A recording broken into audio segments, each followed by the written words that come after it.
Good morning, everybody. Hopefully there's lots of questions at the end. There is a lot of content to get through, so we're going to start here. The good, the bad, and the what the hell were you thinking? Clarifying the rules of engagement when working with managed service providers. So we're going to hop right in. Thank you for your attendance this morning. All right, a brief background about myself. This is only relevant because a lot of the content that I'm going to pull from is going to come from my background in the current firm that I own, kind of the cases that we work on that. It's where a lot of the case studies come from. Currently in the technology space for about 24 years. I did own a managed services firm. I sold that in 2014. So kind of laying the land there and leveling that out. I'm going to be throwing shade a little bit towards MSPs. I'm not going to throw them under the bus here, but there is going to be a little bit of a shade thrown their way. It's all in good spirit. It's meant to be helpful and productive and pragmatic and collaborative. So if you own an MSP, I promise this isn't going to be that brutal, but it will be as factual as possible. So founder and managing director of Breadcrumb Cyber, we focus on incident response, specifically on helping managed service providers and their customers recover from breach. So, all right, hopping into the agenda. Three main areas that I would like to cover today. We're going to review the MSP vertical. As a whole, I want to kind of frame in what their industry is, what they do, how they do it, why it's important in terms of security and the concerns that are going to come out of that.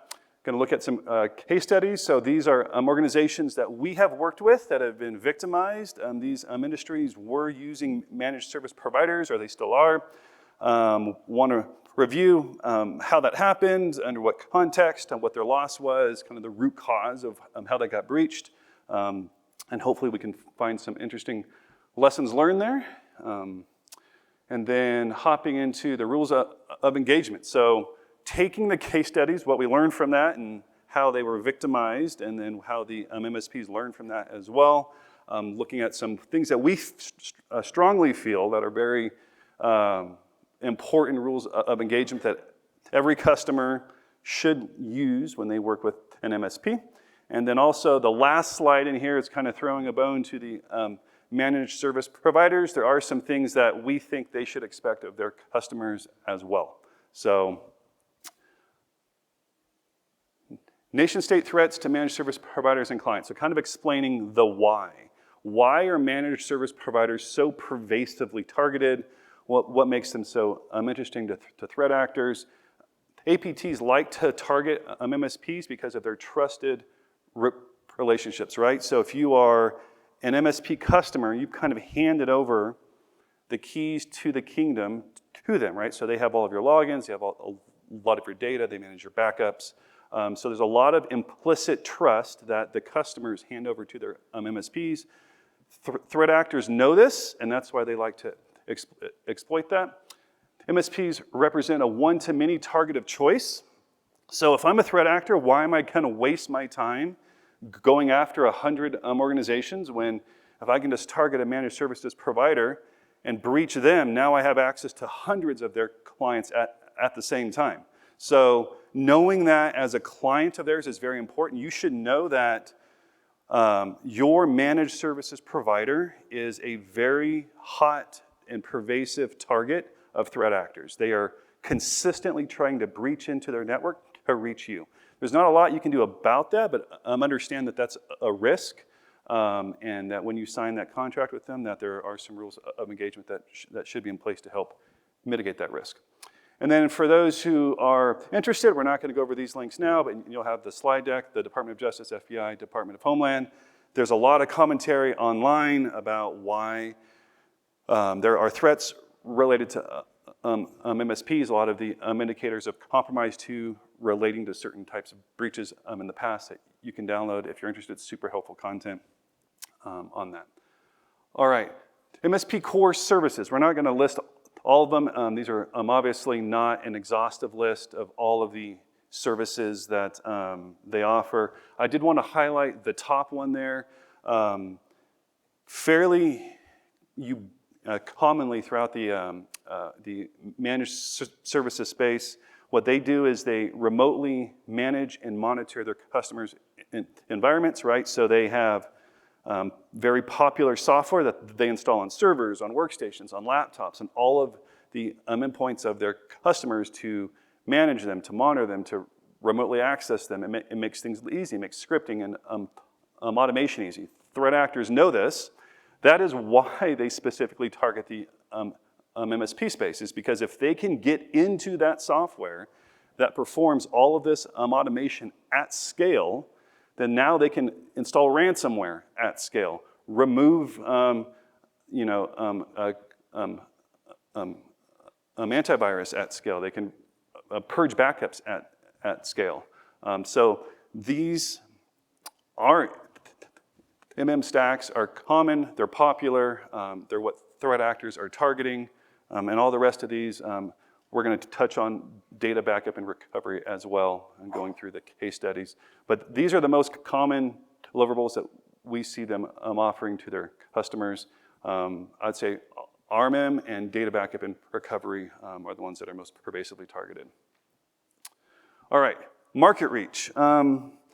Sometimes when we work with victims, they don't really understand just how much of a market the MSP space has. So in 2023, $283 billion of market space for the MSP market. Projected by 2030, $671 billion. Approximately 130,000 MSPs globally. It's not that many if you think about it. That's a fairly small number, so that should infer how many customers that are in back of those MSPs. Approximately 40,000 within the US. 64% of organizations leverage managed service providers for their IT operations. That can mean cloud management, that can mean backup management, that can mean help desk, that can mean managing remote management software. That can be only call-in support on their help desk. Whatever it is that they use their MSPs for, is they're represented in that 64%. That's a big number. If you think about it, 64% of organizations in some capacity leverage a third-party IT for their operations. 72% of organizations believe managed services help improve security and compliance. So there's this understanding out there that they can help and that there is a need for their services. All right.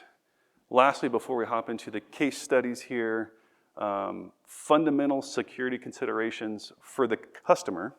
These are things just to keep in mind on why they are being targeted, and things to also keep in mind on, just when you're working with an MSP, kind of what the reality is of the organizations that you're working with. MSPs themselves are also small to medium businesses. They're not immune to the same constraints that you are. So if they're managing your technology, all of your data, we work with customers at times that are, global, 50,000 employees, a very large and sophisticated operation, but their MSP is only like 100 people, and they're a fairly small organization. So it's good to keep that into context when you're working with these organizations. This is not to say that they're not well-trained, that they're not really great at what they do, but there is a disparity there at times in our understanding when we hire these third-party firms that manage the complexity of these stacks. These firms themselves are generally small businesses. Implicit trust. This goes back to why is the market a risk. We implicitly trust these providers, ubiquitous and continuous access to all IT systems. Again, going back to the risk on why they are targeted, why threat actors want to get into their environments. Predictable management and monitoring tools. I'll lean on that more in a couple of slides. Specifically, the remote management and monitoring software. There's a lot of players in the market. There's really only maybe 3 that are, I would say, that own the majority share of the market. Threat actors know this, so they know if there's a 0-day on one of those stacks, odds are they're going to find an MSP who hasn't patched it pretty quickly. And the industry is built for scale and ease of management. Security is only recently coming into focus for the MSP market. So to highlight that last line again, their entire industry is built on scalability. That is why a small MSP of 100 people can manage hundreds of organizations at scale, is through software like this. And that is why the threat actors want to target the MSPs, is to use that same software. And last thing on here, I think it's kind of the elephant in the room at times. There's no formalized barrier to entry or credentialing. Quite honestly, it's probably harder to be a hairstylist than it is to be an MSP in terms of like the rules and the laws and the regulations that you have to go through to be an MSP that manages a Fortune 100 company. You can just put yourself online and brand yourself, and that's it. There is no credentialing requirement to be an MSP. I say that not to throw shade towards the MSPs, but for you as the consumer of their products to understand that when you are working with these organizations, that you're kind of taking them at their word. There is no other third party, there is no other standard that they have to adhere to sell you services. All right, case study number 1. Healthcare. This is a fairly large healthcare organization that was based out of New York. They had about 60 offices through the Queens, Bronx, Manhattan, White Plains, New Jersey, about 3,800 employees, about 20% of those were medical providers. Their estimated loss, about $4.5 million.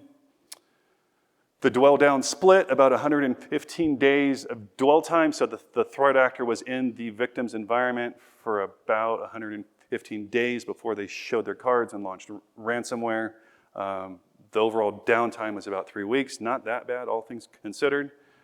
The security stack, I'm not going to name names on these. I don't think it's appropriate. If you do have questions afterwards, I can share what these manufacturers were, kind of out of band. But it was a very modern EDR stack, SOC stack.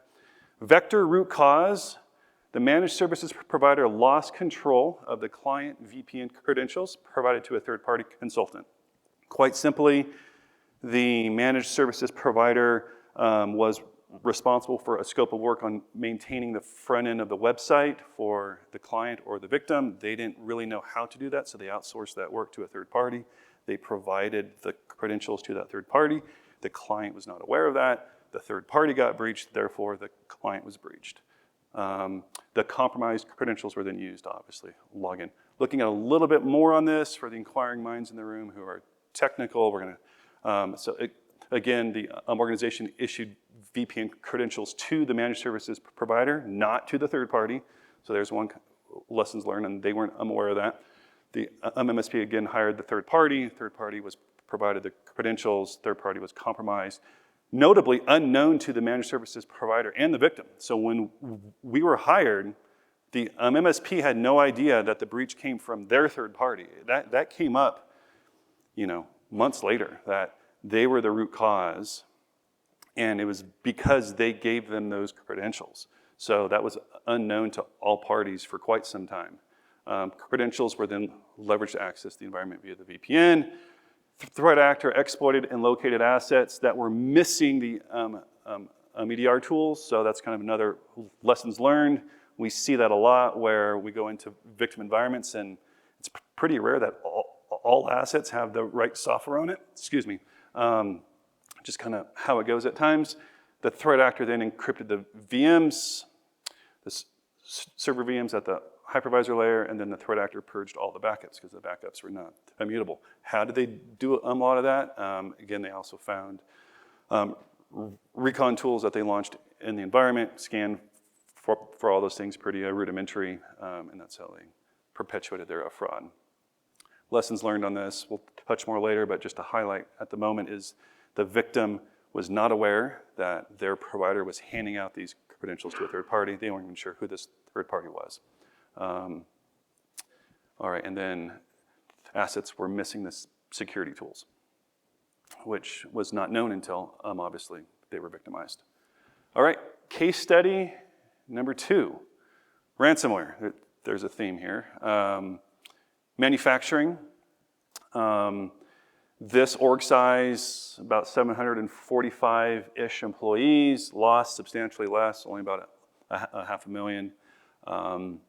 The dwell down split, about 75 days of dwell time that the threat actor was in the environment before they showed their cards, 12 days of downtime.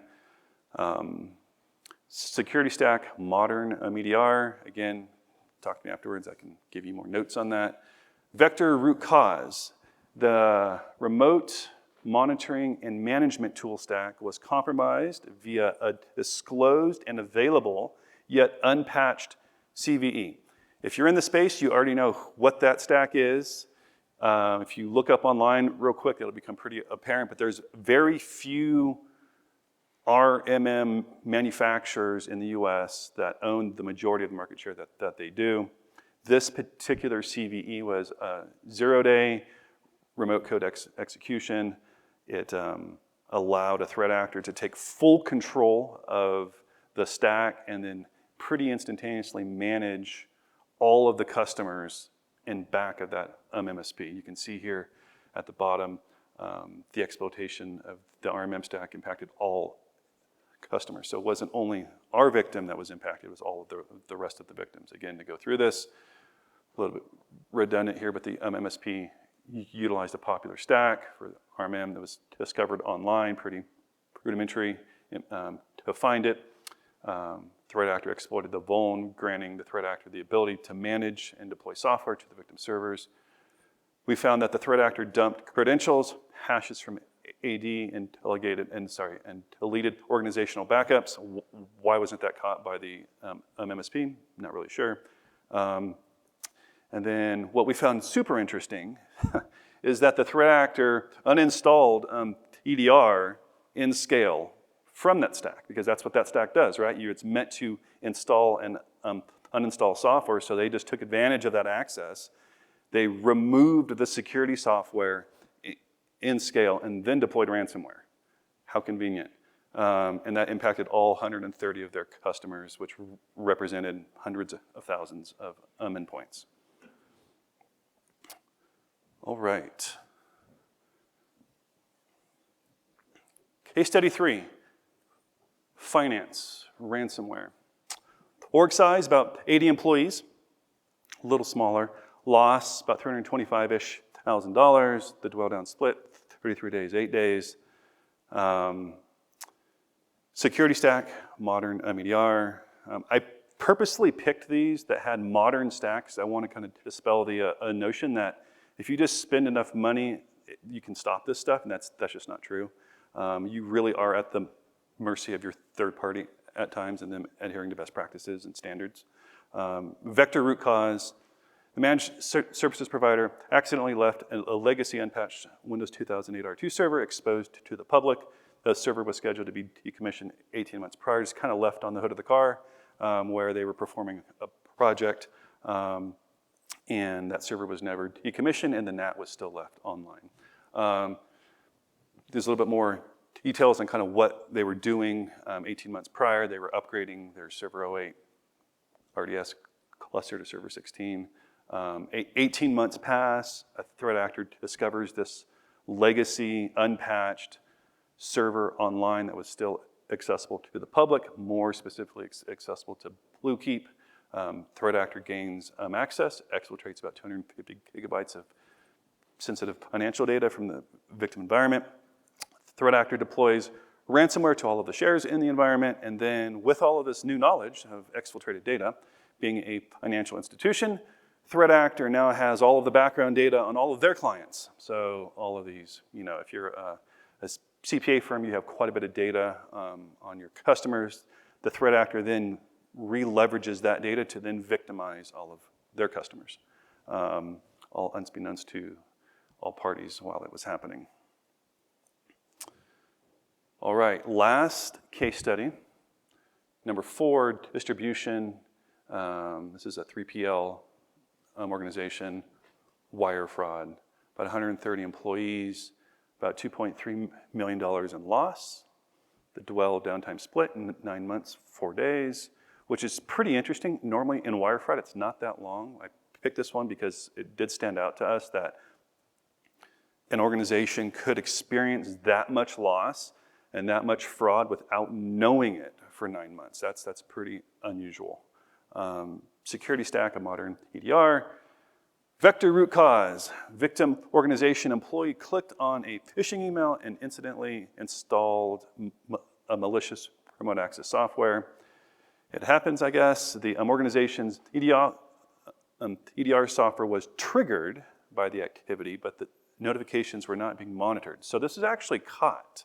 So where it wasn't a high level or a critical level alarm that maybe rang enough bells, but it was being seen and reported on by their stack. It's just that nobody was actually looking at it, which at times can be common where there's a misalignment of whose job it is to monitor those specific items. Again, the client employee clicked on a phishing email. Employee was prompted to install a viewer program to read the email. They kind of got fooled by that, the installation of a rat tool. I did want to mention on this, this was a commercial rat tool. This was not overtly malware. This was not ransomware. This was not custom code. This was a code-signed tool that you can purchase online, which the threat actor then repurposed for their needs. So it would never be blocked unless you're doing any sort of like an application whitelisting. But the nature of how it wanted to run in the OS did throw out an alert within the EDR software that just wasn't being monitored. The threat actor then monitored the inbox of the victim employee and carried out impersonation schemes. If you've ever been a victim of wire fraud or BEC schemes, you know exactly how this operates. You know exactly what threat actors do. They sit there and they read all of your mail. They harvest out all of the contacts, all those threads, and they're just waiting at the right time to insert, malicious banking information, updating wire statements and whatnot. And then over the course of 9 months, about 2.3 million in wire fraud occurred. Again, that's pretty unusual. Just kind of the nature of their organization, though, and how they work with their third parties is how that was able to be carried out. So, all right. Key takeaways from all those things: shared responsibility models was either not in place, misunderstood, or not fully executed. We picked these 4 because it stood out to us that there was an egregious misalignment on expectations on what the victim thought was happening, what they thought the roles were of their partner, and then kind of going on to my next point here, for the MSPs thought, we did fine. That was not, like there are things that they would agree with, but there are things like, well, that wasn't really spelled out.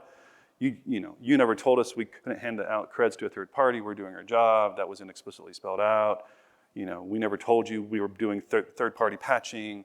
So from the MSP's perspective, it's like contractually things, we would hope things would have worked out better, but we don't see where we missed something contractually. And the victims are like, I don't know what you're talking about. We're completely misaligned here, and we think there's things that you should have done contractually. Next one's a little bit more down in the weeds here. Backups were managed through the same technology stack as the RMM. That's critically damning, in my opinion. If you have a single pane of glass for, hyperscale and manageability and flexibility, that's great. Threat actors will absolutely exploit that. If I'm a threat actor and I'm in your environment and I'm logged in and I see a button to manage backups while I'm trying to install ransomware, that's fantastic. I don't have to go out and hunt down your backups now. I can just manage them through this single pane of glass. Just keep that in mind if you're a managed services provider, that the same automation tools that you use to achieve scale are going to be repurposed. So that should contribute towards how you think about protecting those tools. Inconsistent EDR coverage is very common within victim environments. We see this all the time where threat actors will purposely seek out, if they get a foothold in the environment, if they're logged in, their next goal is to expand access to elevate privileges. If I don't have to breach through a system or try and be sneaky around a system that has EDR installed, because that's going to show my hand that I'm potentially here. If I can just find assets in the environment that don't already have that tool. That's a lot easier. And commonly that is what they will do, and what they will actually find is assets in the environment that don't have the software installed. What usually leads to that is when you first purchase the software, there's this huge undertaking to make sure it's installed on all assets, and then over time, work from home assets, new acquisitions. There tends to be installation drift on the actual coverage on that. Not uncommon. And then lack of third-party patching, quote unquote, is pervasive. I'd say this is one of the most misunderstood, misaligned expectations between organizations and managed service providers. First-party patching is fine. That's all, everything Microsoft. Third-party, think of Chrome, Firefox, things like that. Adobe products that, quite honestly, there's more tools in the market today than there was last year. But there's not a lot of great tools to automate that in scale and get a 100% level of confidence that your third-party patches are being done. And that's usually not the fault of the managed services provider. It's just there's not a lot of things they can buy to actually help that. And you need to understand that as a consumer of their products, that those things probably aren't being patched. And they're usually not patched not because your partner doesn't want to, it's just that they usually can't. And threat actors also know that, and they will exploit that as well, because they'll very often come in over third-party apps that aren't patched, and they can take advantage of. So, and then lack of joint IR planning was apparent and added measurable costs. So when something hits the fan, whose responsibility is what, right? So who's going to be doing what? If you're being victimized, what is the role of the managed services provider? What do they expect their role to be? We've seen usually they're just going to kind of wait and say, well, what are you going to tell me? Who's calling law enforcement? Who's calling the insurance company? Who's calling a third-party forensics firm? Being in alignment on those things in advance of a compromise saves time, it saves cost, saves headache, and whatnot. All right, so clarifying the rules of engagement. I thought hard on these, so the list is short, but they're very intentional. Require the MSP to carry cybersecurity insurance. Seems obvious. A lot don't. I mean, it's more today than it was yesterday, but we still find a lot of cases where the MSP was victimized. They're under the same constraints. They're actively being targeted. There's a very high bar for them to achieve on not being victimized. But requiring your partners, especially your MSP, to carry some form of cyber insurance should be mandatory. And you should actually mandate the minimum coverages. We've worked with MSPs who've gone through the spend cycle on this, and they were victimized, and they had insurance, but they had like $100,000. It's 2024, $100,000 is not going to last more than 3 days. It's all the costs that are adding up. So mandating what you feel would be appropriate, that should be in writing, and you should be telling them that as part of your onboarding process on what that should be. Requiring a background check.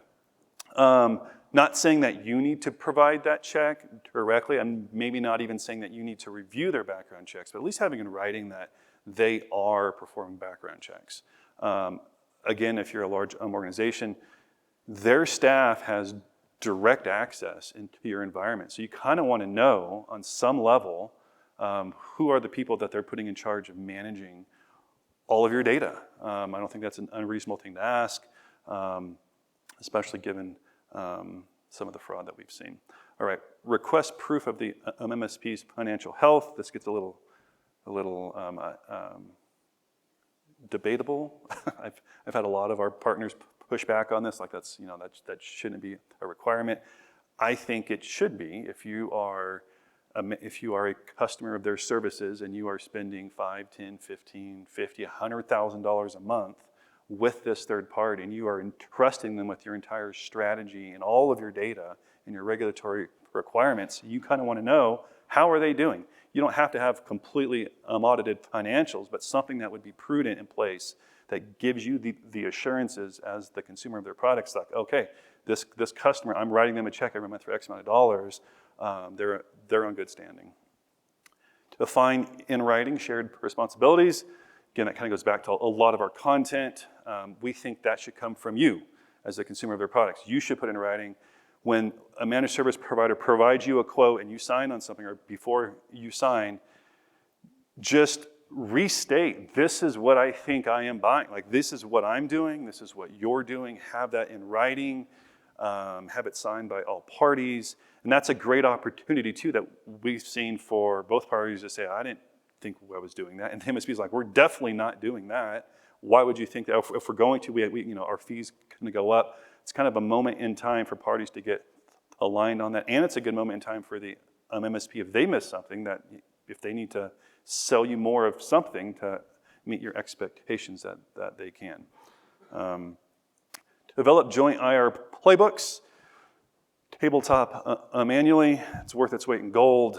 The more time you can invest with your partner to get on the same page. If we are compromised, if we're breached, whose roles are what, it's going to save you a lot of pain in the future. Requiring notification of any change of ownership or legal structures is fairly contentious. And the M&A market now, everything's flying off the shelf if you're an MSP. But as the consumer of their products, you want to know if they've sold, if they've merged, if they've been acquired, if there is a structural change in who is accessing your data, who is responsible for your data. I know there's going to be some boundaries on that. Perhaps the customer shouldn't be privy to absolutely everything, but I do think they should be notified when that happens. And require notification of any subcontractors or consultants that are hired to perform the obligations. That one should be obvious. If you are engaging a third party to perform a service and they resell that obligation downstream, you want to know who that is. All right. Next here, some tactical items here. Clearly communicate your organization's critical assets and crown jewels. Don't assume. Tell the MSP what those things are. Require that all MSPs log in via multi-factor. It's 2024. Shouldn't say that, but it happens still a lot where MSPs they got a lot of moving parts in their organization, a lot of things that they're trying to keep a lid on. Sometimes they have mechanisms in place where perhaps MFA isn't a standard across the entire org. That goes in writing, that goes back into the expectations. Require named user accounts for all MSP administrative access. A lot of pushback on that. I can tell you that now if you tell them that, but it's a standard that we think you should adhere to. Mandate that all backups must be immutable. I would get that in writing. I would make sure that whatever backups that they are selling, that they state it is immutable, that a threat actor cannot purge that data. Require all organizational documentation, passwords be encrypted at the file level. We've seen managed service providers breached, and then in their shares of their data, it's like they have a Word document for every customer. Here's all their servers, and here's all their usernames, and here's all their passwords, and here's how you log into these environments. It's gold for these threat actors. Having that data encrypted should be a standard. Require the MSP to undergo annual cybersecurity training, or not training, auditing via an independent third party, and mandate organizational logging standards. You telling them this is the log retention standard that we expect in our environment. All right, recommendations for the managed services provider. Be clear, direct, and unambiguous when detailing. Just lay it out there. I've owned a managed services firm. I know how the space goes. When your customers are asking for certain things, just be clear. We don't do that. I think MSPs are under a lot of pressure right now, especially on the security space, to perform certain actions. Just be clear what you do and what you don't do. And that if you need to charge more money to fulfill that obligation, make sure you tell your customer. When customers decline cybersecurity services, ensure it's in writing. This kind of goes all ways in this room. So if you are trying to sell a security solution that your customer says, I can't afford that, and, great. Get that in writing, because if something happens a year from now and they're breached and kind of root cause leads its way back to that thing, it's healthy just to have that in writing. Not trying to pigeonhole organizations here into having everything in writing, but you need to cut some slack on that too for your managed services provider and make sure that they have an out that if they try to sell you that. Stop today independently filling out your customer's cybersecurity insurance applications. I think it's unreasonable for the most part for organizations. We've seen a lot where they've handed the applications to their third party and say, here, go ahead and complete this. They already know that they're not doing half that stuff. They already know that they didn't buy some of the things that they needed to make sure all those boxes are checked. But it's just kind of this really awkward exchange of like, here, you fill this out and you put your name on it. Maybe, but be clear on who's on the expectations on it. If I was the MSP owner or part of that firm, I would not be filling out insurance applications. In 2024, insurers are actively going after now managed services providers, and they're looking at those apps and looking at the name of the person who has signed that. I would not be taking on that liability. You can be collaborative on it, but I wouldn't actually fill it out on behalf of the organization. Be mindful when publishing customer software lists and preferred software online. Again, this is from the perspective of a threat actor. They want to target those items, and be careful when commingling customer solutions with internal tools. If you use the same security solutions that you were selling to your customers, that could be pretty damning. All right. Right on time. Right. Great job. A lot of content. All right. Thank you very much. Yeah, round of applause for Brian, please. Thank you, thank you. Okay, Questions? Now we have a few minutes for Q&A. Just raise your hand. I'll come on over with the mic. Okay, you first, sir. Thank you. So one of the key takeaways you had was the inconsistent coverage of the EDR platform for clients. So two questions. Does that mean that these endpoints couldn't support an agent, or that they just didn't support it, or they were outdated, or whatever? The second question is, would that be a good option, or would NDR, or better network monitoring, be a good complement to catch that activity that wasn't caught by either the lack of support for an EDR agent or just not the agent not being on there? Sure, those are good questions. So I'll tackle the first one. In our specific examples, the EDR software was supportable on the endpoints that it was not on, but kind of like the larger question, we will see environments where, to your point, where it just can't be installed because it's not supported, and that's because the organization, they haven't upgraded for whatever reason. And then the latter question, yes, network monitoring I think is a great complement to that. That kind of catches a little bit of the low-hanging fruit on that. If a threat actor is in the environment and they're on an asset that does not have EDR, that's a great backstop to helping find that. So. Okay, next question right here. Great presentation. I'm wondering, as a best practice, do you see companies having just a general set of requirements for any outsourced activity, like a SaaS activity as well? And then kind of a follow-up is, do you see CISOs reviewing MSP type contracts? Certainly they would review an MSSP contract, but I'm wondering if that's a best practice as well. I would say, generally speaking, the market is becoming much more in tune to the risks to these that these third parties present to the organizations. That is on the heels of organizations being breached. Kind of like through all of these case studies here, we're not unique on this, on our findings. Insurers as a whole are becoming very aggressive with managed service providers on their requirements. So I would think, moving forward, my expectation would be that in all circumstances that whatever was being scrutinized, the level can go up substantially. And I think it should be standard operating procedure now for these things to be scrutinized across the board. Another question? Hey, given so many clients that MSPs support lack the knowledge about what they actually need to be doing or not, and your recommendations that says be clear about what you do and what they do and what your responsibilities are, and make sure you understand. The lack of knowledge is huge on the buy side for this thing. Do you have any recommendations on, should they bring in a third party to assist in this process? Because they just simply don't have that knowledge on their own. It's a great question. my specific example on that, at least the starting point was for the consumer of the product was listing out what do you think you're buying, at least the knowledge in the moment. I'm being sold XYZ, and actually stating this is my expectations of what I'm going to get with XYZ. We'll usually find discrepancies on that, where it's like, oh, I expect this, and the MSP is like, I don't know what you're talking about. That's not in here. But there's like, at some point in the process that in their mind that is an expectation. So I would see that as a starting point.